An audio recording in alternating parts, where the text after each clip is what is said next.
is there going to be one center hub, one quarterback to your offense that you're going to communicate with and interface on a daily basis. And we believe that there will be, and we believe that it's going to be Ferris. So for us, it was before I even realized it, but our logo right now is the Ferris wheel.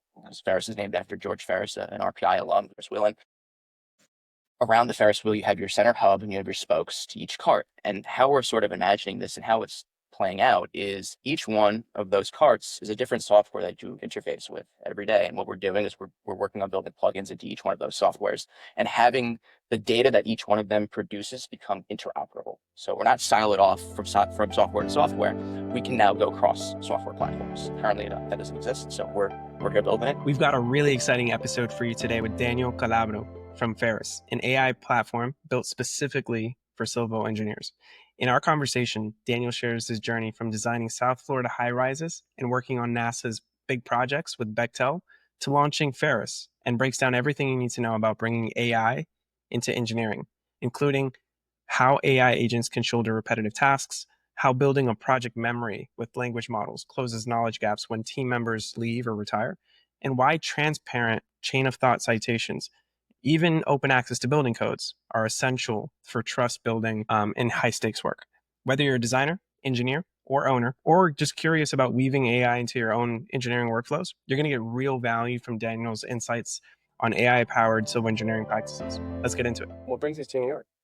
So I'm here in New York for a few reasons, some personal, some business related. My brother actually just graduated from Rutgers Law. So I was here in town for his graduation, which was great. A friend of mine got married also last week, and I was part of his wedding party, which is an awesome experience. And then also this week, I have some conferences here in New York where I got to go and speak to engineers and just kind of connect with our community and try to build this network of people that we work with every day. But it seems like when we work with them in a project, everything's very tense. And I think we can get outside of that project environment and really build personal relationships with people.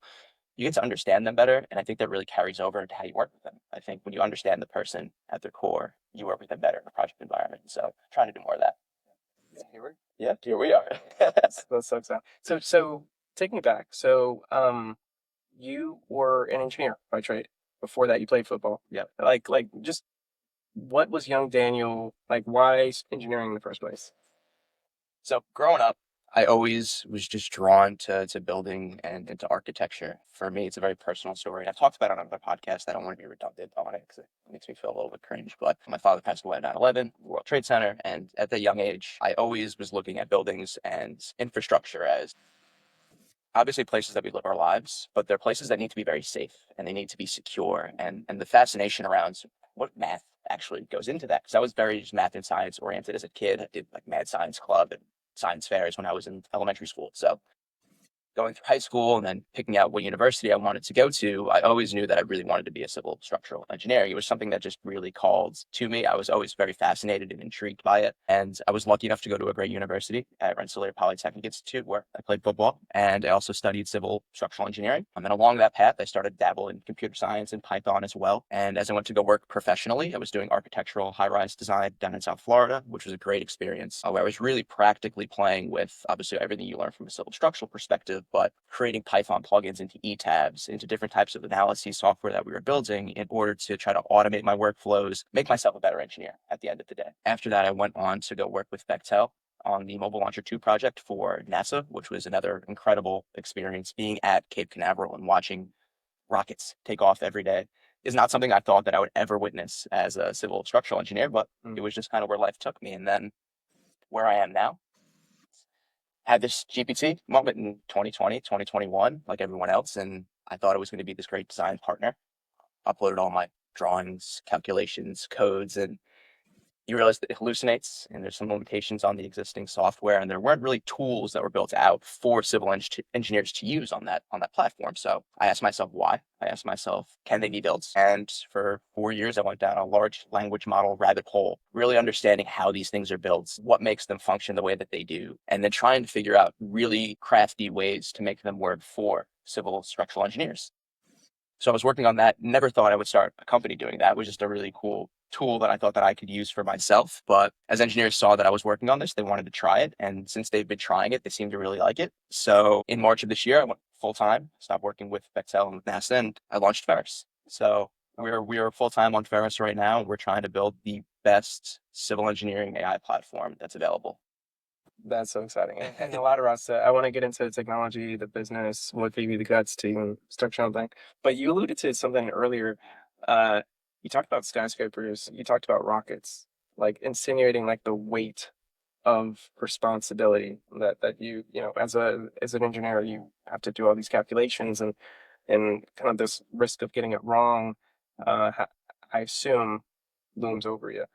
In light of AI and in light of the direction you're taking with the agentic solutions, like how do you address the obvious concern of an engineer saying like, hey, um, they can have all these advanced toolings, but like you can't replace human judgment. Like how do you reconcile these things? If an engineer is kind of sitting at the other side of the table here, how do you process human judgment versus where like what AI is going to enable us to do? It's a great question. I hear that concern often. It's a very valid concern, and I don't think it should be taken lightly. What I've experienced and what I've built is AI is great when data sets are known, when workflows are known, when there's data that you could use to increase your decision making ability. So that means having all of your previous projects within a language model and saying, I think we had this condition in the past. Did we? Can I semantically search for that instead of having to go through my entire drive and find that exact instance? I think what AI is great at is taking an engineer's experience, taking their knowledge, and taking their judgment and scaling that. So, what you could do, for example, on let's say a concrete mix design report is okay, the engineer has used their knowledge, has used their judgment, has used their experience to craft what the standard operating procedure of this submittal review should look like. Now, can we take that? And can we scale that across 1,000 submittal reviews instead of having that engineer sit down and have to do each one manually?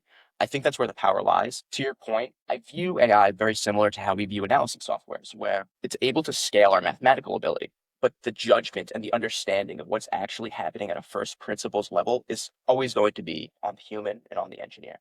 So that's kind of how I view AI right now and how I think it's going to really help us as civil engineers and how we kind of manage that risk that we were talking about before. Are you optimistic about this or pessimistic? I couldn't help but to go down a deep rabbit hole in your YouTube channel, and I think one of them was it like they're coming for employees? Yep, yep. So I think the elephant in the room with AI is that it's going to take all of our jobs, and then we're going to be sitting here wondering what do we do with our lives. And I think there are some industries where that's a valid concern. Like if you're talking about Uber drivers, or if we're talking about people that just produce research, like data analysts, like the GPT deep research features and the Perplexity deep research features. If you haven't used them, I'm not advocating for people to lose their jobs, but they're very very advanced and they're very good. When it pertains to civil structural engineering, I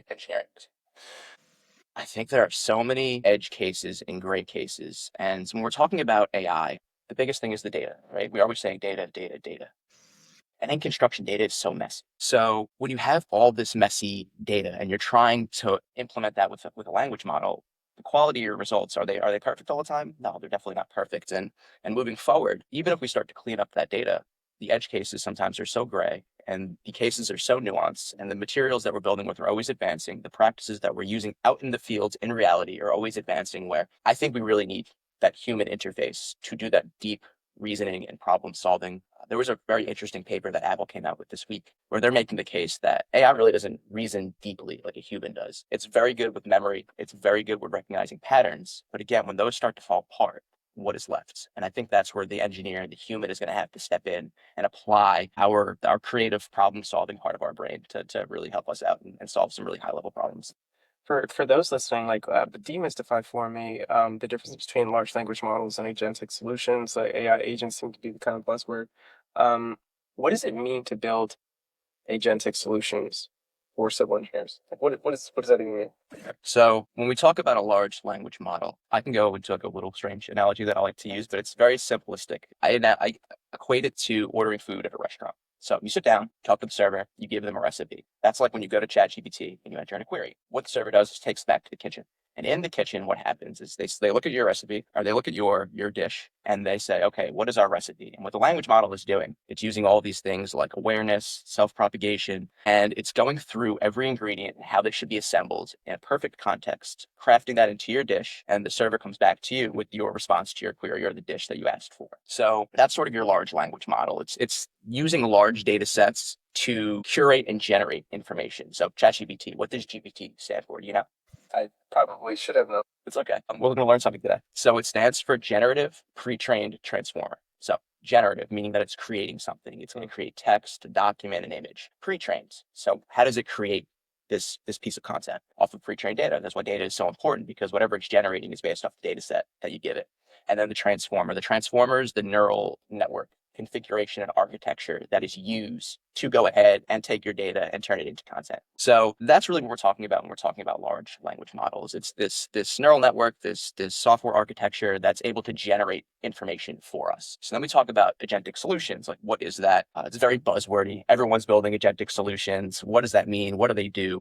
In my case, and what we're building at Ferris, we're building agents to do very specific tasks for engineers. So, for example, let's say you're a structural engineer and you love doing hand calculations. Nothing wrong with that, but there's a friction point when you want to submit those hand calculations to the building department or turn them into a MathCAD template or an Excel template. So at Ferris, what we're developing, and by the time this podcast comes out, it should be live on our website, so go check this out. You're going to be able to take your hand calc or take a PDF of a design example, and with click of a button, Ferris will be able to translate that to a template in Excel or a MathCAD template for you. So these friction points that people are using to transcribe or to create sort of templates in Excel or MathCAD, you can now do that with an agent. So an agent is an automated system with a very specific task where you give it known parameters, known information, and it comes out with a very finite conclusion and goal that you will complete. So I think that kind of highlights the difference between what language models are and what agents do. So I'm catching at a time where, after years of working in the industry as an engineer, you've now launched Ferris. You are presumably building the product, getting all this kind of feedback from early testers. The ocean of possibilities built for. You start to allude to certain calculations, certain reports that you could start to kind of go after.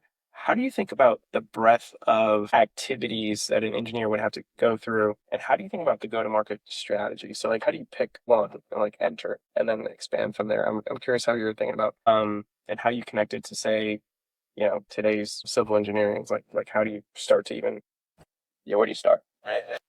So when I started developing what became Ferris, I noticed pain points within my own workflows that I really couldn't stand. And I was like, there has to be a better way. So for me, dealing with large drawing sets or large calculation sets and just finding where things are is hard sometimes. And within those drawings? within the drawings, within the calculation set, I mean, for the Mobile Launcher 2 project, we were dealing with thousands of drawings, thousands of pages of calculations, and you'd be in a meeting and the MEP team came to us and they said, hey, listen, we've got a clash here. We need to reduce the depth of this beam. Can we do that? And just the process of figuring out, okay, where is this beam that we're talking about? What is it qualified for? And then actually getting to the engineering. I would say 50% of your bandwidth is just getting to the actual engineering portion of it. So for me, it was like, can we just get from A to B faster? So that way we're eliminating the amount of decisions that an engineer needs to make, trying to limit that decision fatigue that they're dealing with, and then just getting them to where they can actually be engineered. So for me right now, I think the biggest and the best place to start is just getting people to the actual engineering. So let's alleviate them from doing a lot of these mundane sort of tasks where they're trying to curate data, trying to get information and conglomerating that all into an actual engineering design and then your output. So that's kind of where it started. Where we're growing and where we're going to go from here is we're in constant contact with our clients and our customers. And again, I'm just trying to figure out, hey, what are civil engineers doing? What are the pain points? And is there any way that we can use AI, ML to sort of alleviate these pain points? The template generation was definitely one that we were working on. I think something that people don't even realize is a pain point, but we're working on at Ferris is, so when you're working on a project, people leave, there's always turnover. And whenever you have an engineer and they've worked, let's say, the first quarter of the project, and he or she leaves that project and another engineer comes on, there's this knowledge gap that occurs. And you're always questioning, hey, what did they do here? Why did they make this assumption there? And I think a language model provides to an engineering firm, but specifically to a team, this underlying core base level of memory that you could use to hold all your decisions, hold all your assumptions, and really get a good understanding of where the project is when you're jumping onto it. And no matter who enters or who leaves, you're going to always have that baseline understanding, trying to lessen that knowledge gap. And I think it's a problem in our industry that is there, but we don't even recognize it as a problem because it's always just been a part of the job.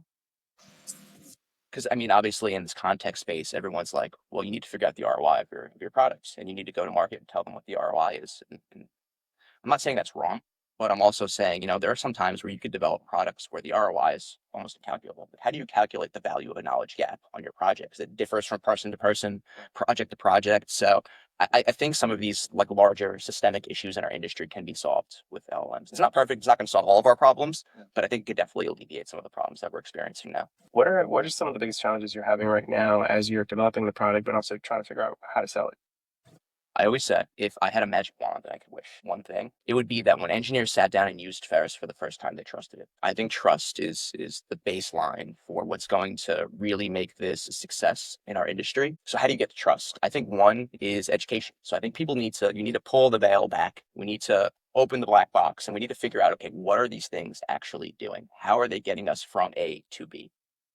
On top of that, they need to also see, hey, in this software, it got me here, but how did it get me here? What is that chain of reasoning? What is that thought process that got us there? And what we do on Ferris for something like this is when you query a large PDF set, when Ferris populates your answer, we provide a link within that answer. And when you click on it, the PDF and where that information is sourced from is side by side, making it as verifiable as possible. On Saturday night, this is something I was walking around my parents' neighborhood just thinking about. Like, how do I make it more verifiable? We need to have it more trustworthy because I think Balaji on Twitter over the weekend kind of posted, like, yes, prompting is very important in AI, but the verification is just as important, if not more important, because if AI can produce the greatest response to your query, but if you don't trust it and you can't verify it and you have to go back and do the task again, there's no value added there. It's a zero. Just added negative value. Actually, you've created more uncertainty in that process. So for us, we need to build trust. We need to educate. We need to build a very verifiable and trustworthy tool. So I think that's the biggest thing for us right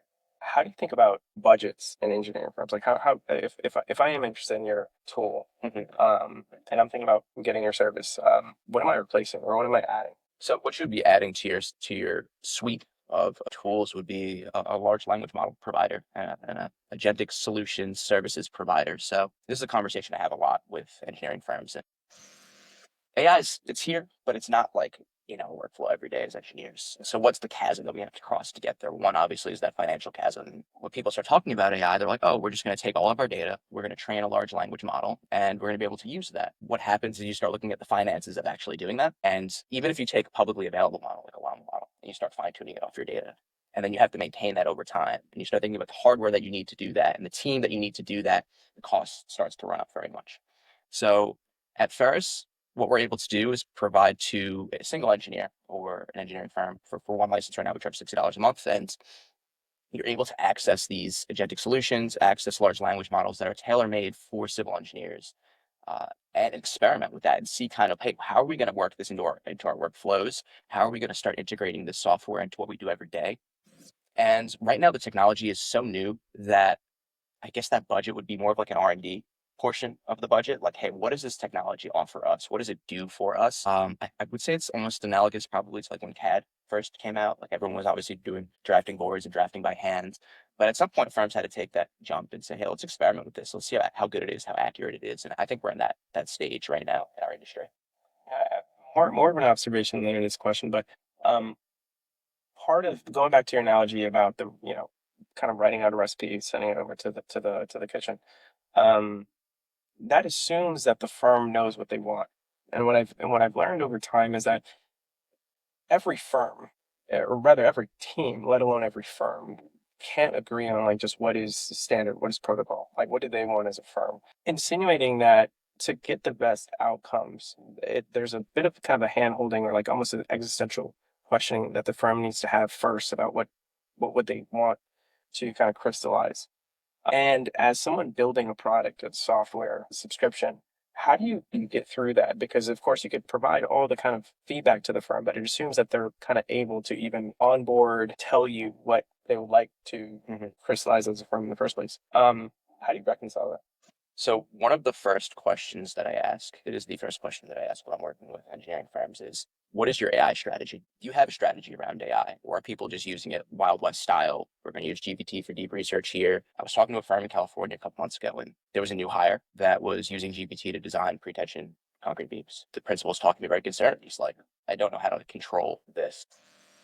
So the solution that I think is best is every engineering firm and every engineering team should probably sit down and ask themselves, hey, what is our strategy? How are we going to use this? What are the guardrails in place that we're going to put so we know exactly what we want to use this thing for? Because right now it's very abstract, it's very broad. You could think of a lot of things to use it on and to do with it, but there's no like processes and procedures behind it. So I think it's very advantageous for a firm to really sit down and brainstorm through what your strategy is going to look like and what are you going to use this technology for. I think you just got me thinking about this, and you alluded to this a little earlier, but the importance of building trust through just kind of quite literally explicitly saying the steps you're going through. And I have to imagine for engineering or engineers in general, that has to be like paramount. Like one thing is just getting the answer, but like mostly folks want to know like, well, how did you get it? Mm-hmm.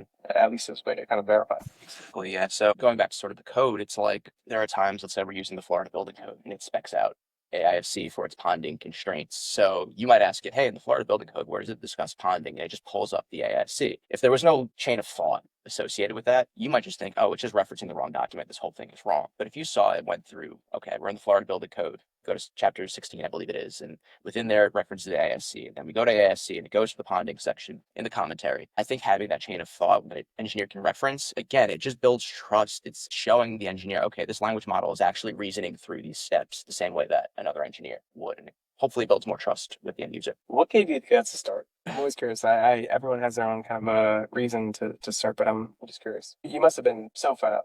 I wasn't actually. I love my job. My job was amazing at Bexel. The team that I was working with and the project that I was working with it was surreal. Going to work every day and you're driving to the office at 5 or 6 in the morning, and it's dark out at the Cape, and then all of a sudden the light just whole skyline lights up. It's a rocket that goes up into space, and you're like, I'm living this crazy life right now where I'm watching people send people and satellites to space, and being a part of a project like that where the goal was to send people to Mars it was heavy, like you said before, but you want to talk about having a fire lit inside you every day when you went to work. It's like you really had a mission. I really felt like I had a purpose when I was there. And yeah, it was really stressful. We worked a lot of hours and there were many friction points along the way, but I didn't want to leave by any means. When I started playing around with AI and you start reading about it and learning more about it and start building in it, that elephant in the room always does come up. And it's like, oh, it's going to take our jobs. Is it going to displace all of us?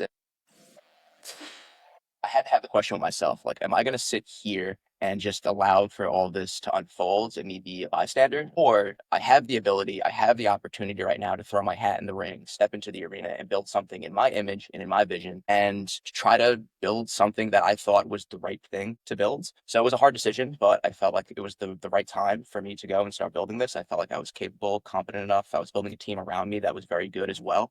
And I saw this momentum starting to build. It felt almost inevitable. And I would sit up at night and lay in my bed and I couldn't sleep because I was like, I think this is the time. I think I should do it. And it's hard leaving a great job and a great place of work to do that. But eventually I mustered up the courage to just go ahead and take the job. For those in a similar position where, they're at a great job, or perhaps they absolutely can't stand what they're doing, they are getting the itch to go off and do their own thing. They see the kind of writing on the wall. What was before making that jump? What did you need to do? Did you bootstrap? Did you need to make sure you had some savings in the bank? Did you raise money? Like what was the practical kind of steps you took to get it going? Yeah, I was lucky enough. I live pretty frugally, so it's good for me to save up a lot of money. And I had some money saved up at the time. And I guess my generation were kind of struggling with like, are we going to buy a house? Housing is so expensive. So I was kind of saving up for that. But then as I looked around, I'm like, I don't know if that's even a possibility for me right now. Like I'm bouncing around a lot for work. Everything's really expensive. Mortgage rates are super high. So I was like, do I just sit on this or do I do something with it? So I ended up bootstrapping with my own savings, and that's what we've been doing since. Yeah, so it's a little bit stressful at first. I would just say to anyone thinking about doing this to make sure you love it because it's really hard and you fail a lot and there are many days and nights you're up and you're just like, I don't know if this is going to work, and you just got to have that conviction, I guess, in your soul and the courage in your soul to see the vision that you want created in this world and go after it relentlessly. What's as a founder, there's always a discrepancy between your kind of big term vision, what the world looks like, etc., and the everyday kind of like minutia of like, oh, I need to figure out an accounting software now to get people paid. I need to incorporate, and like now I got to figure that out. Like today, where you are, like what's keeping you up? The question of whether we raise money or not is something that's come to the forefront recently. People have reached out to me and they've asked if they could invest in my company. And I've told them, we're going to take a minute on that. We're going to think about it very, very calculated and methodically and just try to come to the best decision for our business. That's something that we're really worried about. But I think on the development side, I think that education piece is really important because our dev team is great and we could develop some really awesome tools, but you could build the best thing and nobody knows how to use it. you might as well not have built it at all. So for me, it's really trying to figure out ways to build an education arm. So on my YouTube, I've launched Ferris University, where I'm really going to go through, and I've already gone through our platform and its current extents and use cases for it, best practices for it, and just trying to educate the industry, or just even going to companies and talking to them and helping them form an AI strategy where everyone is in a different place right now. Some people are very advanced and they're just doing this on their own, and there are people that haven't even started yet. So for me, I think getting out there and educating the industry on this, providing the best possible platform that we can parallel with educating, is kind of what keeps me up on a day-to-day basis. It's like, can we keep developing and iterating at a very rapid pace, but then also kind of teach the industry, hey, look at what we're building, and it worked for this firm over here. Maybe it'll work for your firm in very similar conditions that you're dealing with. So those are kind of the things that were that keep me as a founder, at least. I remember in the early days, one of the big challenges for me, and I find that founders have this interesting dilemma where on the one hand, like the easy part is actually talking about the promised land, like what the future looks like. And we could talk about how in the future buildings will be connected, but the devices will be easily readable. We'll be able to track everything from like, usage of energy, et cetera. And that's actually the easy part. What I find is the hard part is from point A where you are today to point Z, the promised land, it's actually like, what is point B? And then what is point C and D and E and F? Making sure that in the process of getting there, you don't want to go out of business. And that's kind of, I think, where in our particular case, I remember, because we are looking to bring buildings online, looking to digitize buildings accurately. And, this is in service to bringing buildings, making them connected, making sure that we understand the walls and doors around us. The funny part was that literally the line item that we had to start with was scan to BIM. And that's today where we are. And so I remind the teams, like, we need to become the best in the world at doing scan to BIM, an existing line item that people know how to pay for. This often called as-built or existing conditions or scan of them or whatever it might be. And so there's often this discrepancy between what the big picture mission of the business is versus like what the line item is, or like how we're expanding from there. In your case, what's your instinct? What's your hunch about like what is that line item that you've looked to reports, certain calculations? Like how do you make yourself irreplaceable to a firm? I think the point about building a project memory is a real That's friction point. I think if that was one thing that we could really hone in on and do great, and have the industry know that we're doing this very well and how it benefits their projects and their firm in a positive light, that would be the one thing that I would say is that project memory is making sure that the information that you're feeding it, it's getting better every time you use it. So every lesson that you learn, every condition that you see, and you're communicating that with Ferris, it learns that. It gets to understand you as an engineer. It knows what you've done on previous projects. It kind of sees and can foresee where you're going with a project that's analogous maybe to your last one. And again, having this memory is so powerful. And I think it's such a new concept that we're all juggling with and trying to figure out like what that means and parse through it. That it's our job to articulate that and to let people understand what that really entails and what that means. It's fascinating because I have heard you speak before about another looming challenge is the lack of talent coming into the industry. And I think that what you mentioned about kind of crystallizing firms' memory, right? Not losing um, that institutional knowledge. When you pair that with where just the general trends of folks not coming into engineering, I think this is now an imperative. What should we know about that? Like, why aren't folks getting into engineering? I think there's a plethora of reasons why folks aren't getting into civil engineering. We got time.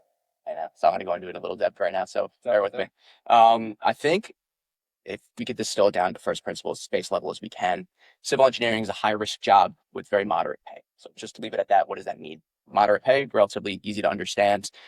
When you compare it to other engineering jobs, like a biomedical engineer or a software engineer, those engineers can go out of college and they can make six figures easy, easy. People at like Meta and OpenAI, they make almost $500,000 a year sometimes. I mean, it's an incredible amount of money that they can make. And if you're a smart 16, 17-year-old right now, that sounds very attractive. Obviously, we need money to operate in this world. It's like I was saying before, buying a home, it's financially tough everywhere on the planet right now. And I guess it's always been, but it feels very tough right now for us. So I think that's something that really is persuasive to young people. It's like, hey, listen, I need to make a lot of money in this life to get by and have the life that I want. If I want to have a family and have a house, like I need to get after it, and I need to make sure my time and my energy and my effort are going towards something that's going to reward me highly. And in the civil engineering space, I think we're always like a percentage of the overall project budget. So we feel kind of bracketed in to what we can make. And I think from a monetary perspective, it's not very persuasive what we're making financially. So that's the monetary side of it. And then the risk side of it you were talking about before, building skyscrapers and building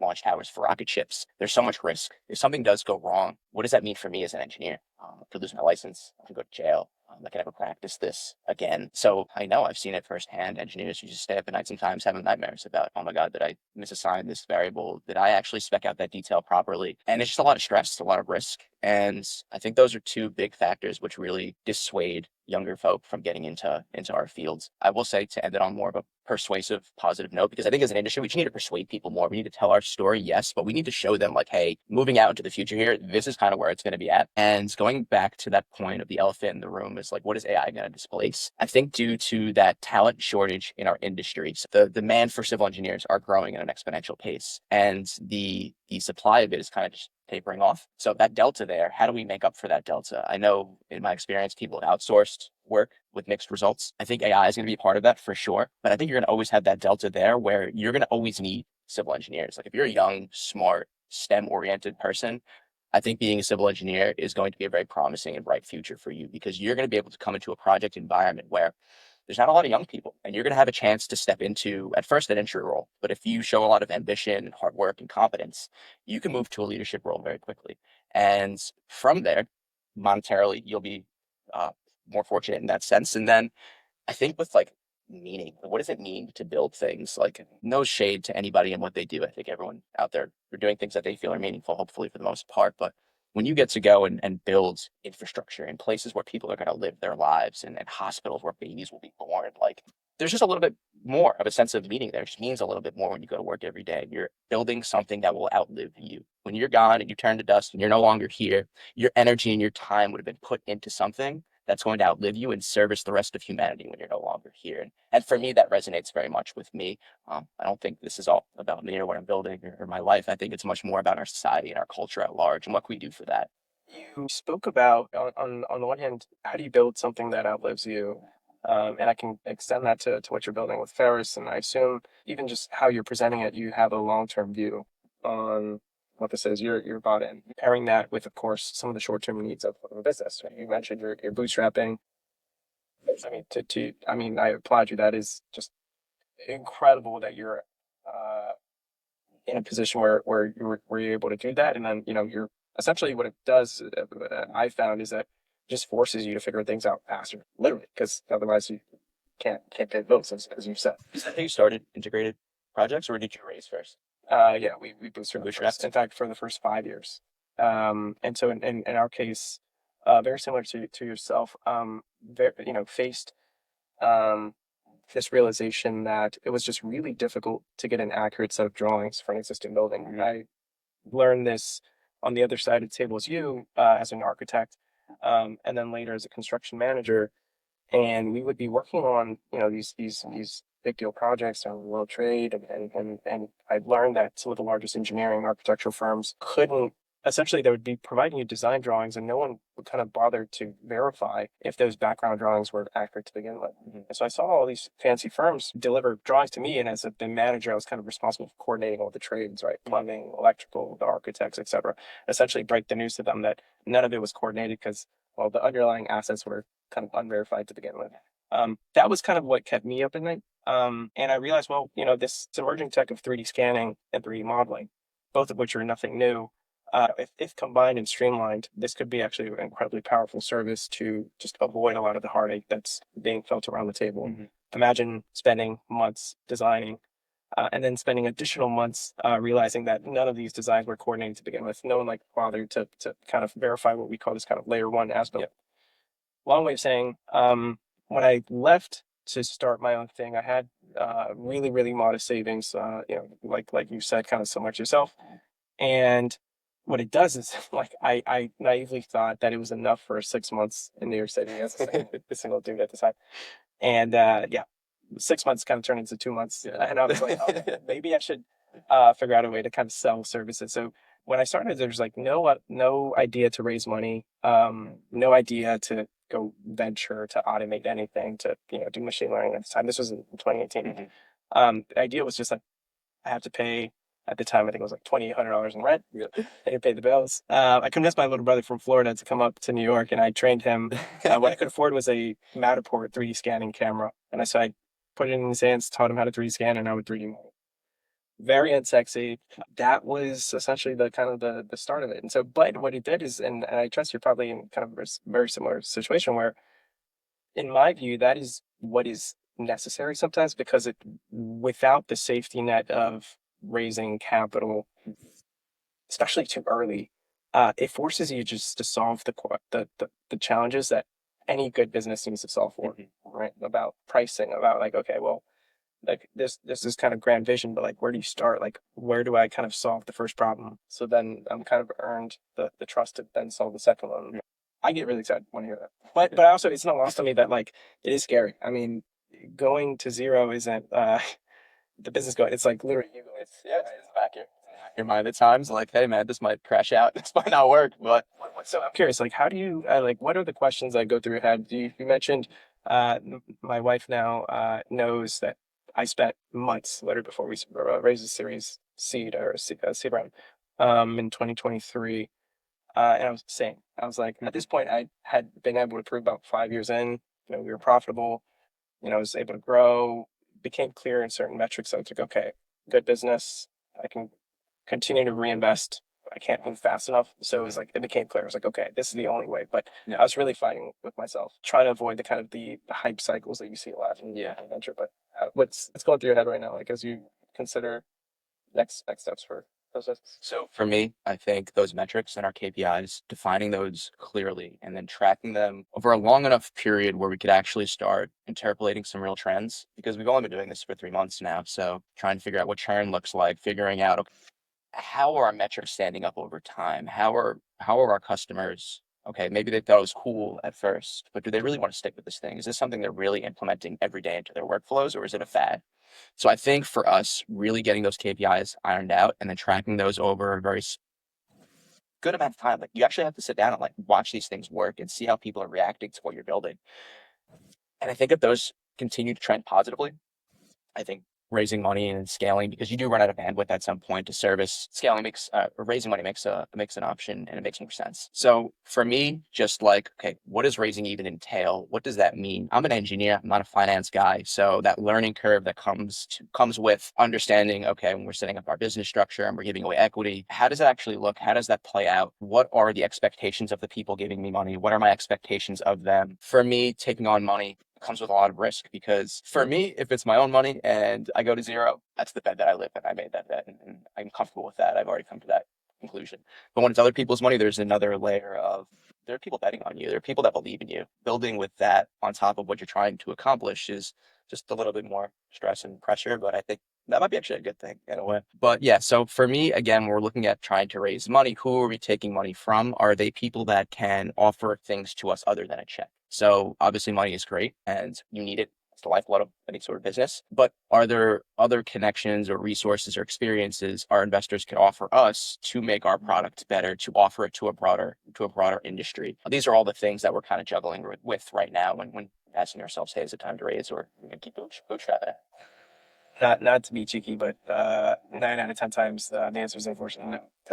The biggest value that they bring is cash. Yep, and kind of internalizing that, just realizing like, okay, so money truly is just like fuel, like gas. So like it's gas, but like the thing itself, like the container, what is it?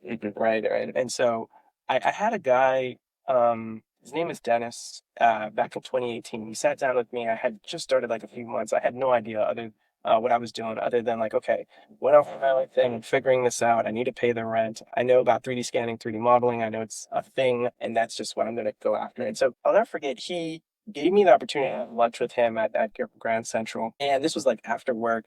He was on his way out. He had made millions of dollars in his career, and someone suggested I meet with him. And I could tell, in this lunch, he had listened to me blabber about the business and this big picture stuff and stuff, what I was going to do. And he kind of stopped me at one point and said, Jose, you're gonna do great. This is all great. You're gonna figure this stuff out. All this stuff that's on your mind, you're gonna eventually figure it out. But he put me on the spot. He was like, Jose, I want you right now to tell me the mechanics by which you are going to generate $1 million a month from your business, reverse engineer what that looks like, what needs to be true. Literally, just like who are you going to target? What are you going to price it at? What's the service you're going to provide? Like, how are you going to scale that? Like, are you going to hire your way into solving this, or are you going to solve it other things? So I'll put you on the spot. What needs to be true if you needed to reverse engineer right now how Ferris is going to generate $1 million a month? So what we would need to do is provide a platform where the value that we are providing is almost undeniable, or it's very tangible, it's very real. They could feel it, they could see it every day. And I think we're talking about trust and all those things. Those are kind of like the downstream things that need to happen, but or the upstream things that need to happen to get to that point. But for us, what we would need to do is we would need to go to firms and we would have to go and build out large language model infrastructure for their company. And through that, right now we charge per seat, but we do work with enterprises where if we have a certain number of seats, we'll give you a specific discount, or if we develop specific tools just for your organization and your workflows, there's obviously some sort of a contingency on those things. So for us, I would say a goal for us by the end of the year is to be working with 10 enterprises. And regardless of size, to be honest, like we work with firms as small as 4 engineers, and then we work with one up to 25 engineers. So like mid-tier to smaller tier firms. I think to get to that 1 million mark, we have to convince a larger firm or maybe like 100 seat plus firm to really start seeing the value of this and to want to bring it on and work with us on that. To a point that I alluded before, I think there are very large firms like the Thor and Tomasettis and the Bechtels of the world that are going to do this in-house because they have the capabilities and the resources to do it. But where I see an opportunity is these mid-tier to smaller tier firms. I think when they talk about it in abstracts, it sounds feasible and doable. But when they actually crunch the numbers out, they realize that it's a large capital investment that requires a large O&M cost over a period of time to really start seeing value. And I think as a third party provider, where we provide that value is we take away all of that cost and we just provide a platform for you. So you could actually start feeling this value and seeing what this technology could do for your company. So in that long-winded response, I think we just have to go out and convince firms and show firms that, hey, this technology, it comes with a major benefit and it's going to affect the profitability of your firm in a positive way. I'm curious. Tell me why I'm wrong. But I think an unsexy way of approaching this is one of the advantages in AEC in real estate is that people are willing to pay you money to do a thing, a service. There's often, in any kind of construction budget, you'll have hard costs and soft costs, and those soft costs will include the architect, the engineer, surveyors, etc. What is keeping Ferris from just simply executing on an existing line item that an engineer would typically have under the contract? I say this because, and again, I want you to tell me if I'm wrong here, but here's my bet. Is I think that what makes AEC special is that in addition to a subscription model, right, kind of a pay per seat, pay per head, that sort of thing, I think you could be generating some pretty significant revenues if we provide service. If you pair that with the service. In other words, like, $60 per seat, but then your average construction project, may easily pay 5, 10, 20, 30, 40, $50,000 for a specific service being done. In light of you bootstrapping, I'm curious, like, will your model get to a point where you could just simply do it? So Am I speaking too soon? yeah, no, you're not. So we do this currently actually with one of the firms that we work with. We are taking their construction administration documentation and we're performing reviews with it using Ferris and then providing that to them as a service. That's kind of how we're able to have the sort of runway that we have right now is because we have something that's actually generating some sort of revenue, right? So for us, obviously providing a service is very important, but since we're bootstrapped, we're very lean and the amount of bandwidth that we have is very limited. So where is our time and our energy best used? And right now, okay, I get a concrete mix design report, put it into Ferris, it'll check it for me based off of the project documentation that you give me. There's still like a back and forth where I have to send that over to an engineer. They might have questions on it. I have to answer those. So it's not like fully like autonomous at this moment, just because you have to actually transmit some of this information. Maybe that's something we should. Same questions that an engineer is asking. Wouldn't it be kind of the seeds by which you kind of know, going back to your point about stating the assumptions, like how you got to an answer? Yes. I see this kind of exchange actually like pretty paramount to like potential like what to actually go into the product.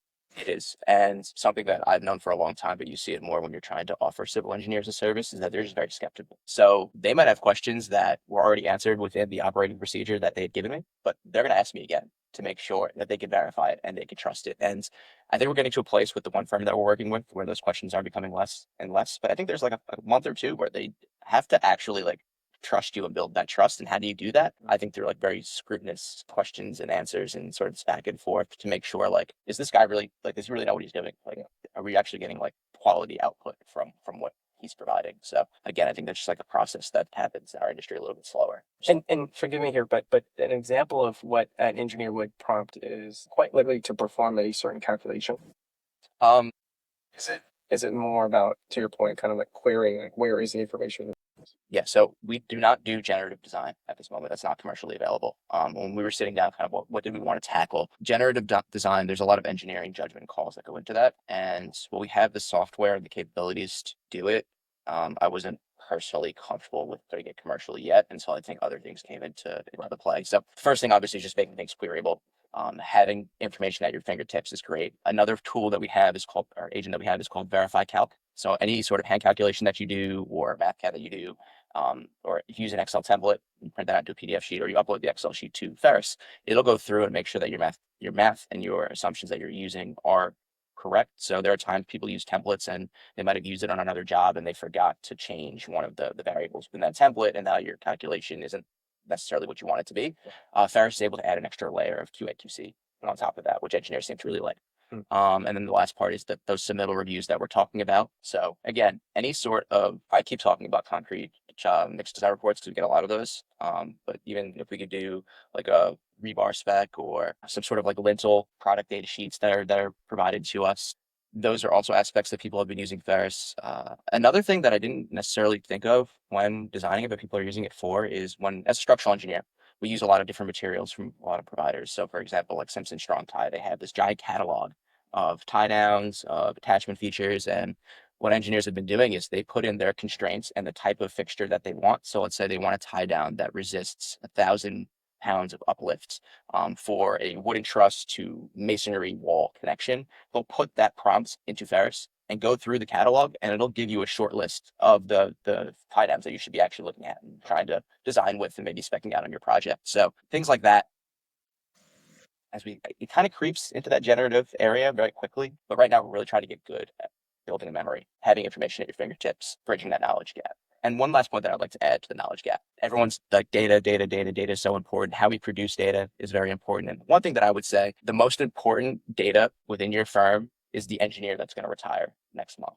So if you have anyone in your firm that's thinking about leaving or they're planning their way out, buy them lunch, sit down with them, bring a pen and paper or record them, whatever they're comfortable with, and just ask them lessons learned, mistakes they've made, and just get it down on paper, record it, have it there. So even if you don't have a language model right now, in a year or two, when you do and you want to start uploading your lessons learned, you don't have to call that guy when he's in retirement and say, hey, what were you doing? Or hey, what were you doing here? Those people are so important, and the knowledge that they have is very important. And I think we lose more of it every day. And I think we have to try to record it as quickly as we can before it's all done. I think yeah, I was having a conversation with my wife about this, about just in general, like this is kind of existential, like as we have large language models and we're now able to query, like I would love to sit down with like everyone and just like make sure that we have like recorded them, right, to kind of really scale intelligence. But that's a whole existential process I'm going through right now. Would like to get into that ICC issue. So yeah, so again, you come out of school and you're dealing with all these building codes, and typically they're on a drive somewhere in your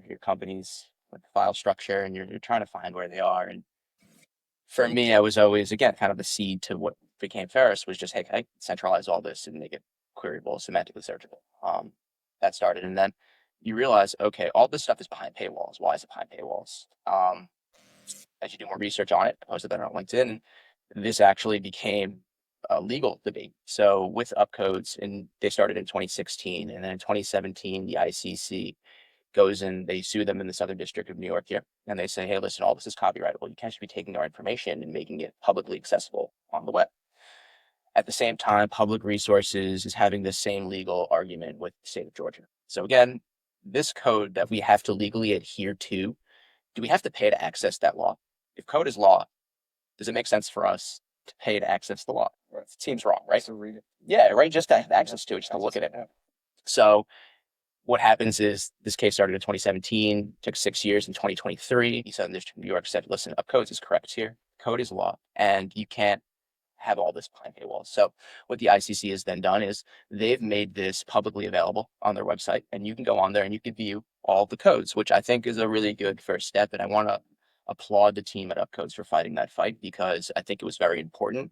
And I don't think a lot of engineers or people in our industry even think about this. I think it's just, oh, this is how it's always been. We have to pay for the code and we just build to the code, because we have so many other problems that are going on, right? My concern now is obviously with AI, data is so important. So all these codes, they're chock full of data. And for me as an engineer, if I could just look at something, but I can't download it, I can't work with it, does that really mean that I have full access to it? And in my opinion, I don't believe that I do. I think I have the ability to view it. And the analogy that I like to use is, let's say the Department of Transportation was to say, okay, the speed limit, all the traffic signs that we have, when you're driving, you could publicly view them. So you're using them and you're within the law because you know the law, it's right there on the speed limit. But if they didn't allow companies like Apple and Google to use that data within their maps features, what would that mean for like GPS development in general? And if you just look at that alone, the amount of innovation that's occurred because that information was publicly available and publicly accessible, I only can dream right now about the possibilities and the innovations we could build upon if all of that code was publicly accessible and you could actually go ahead and integrate it into the programs that you're building and working with every day. So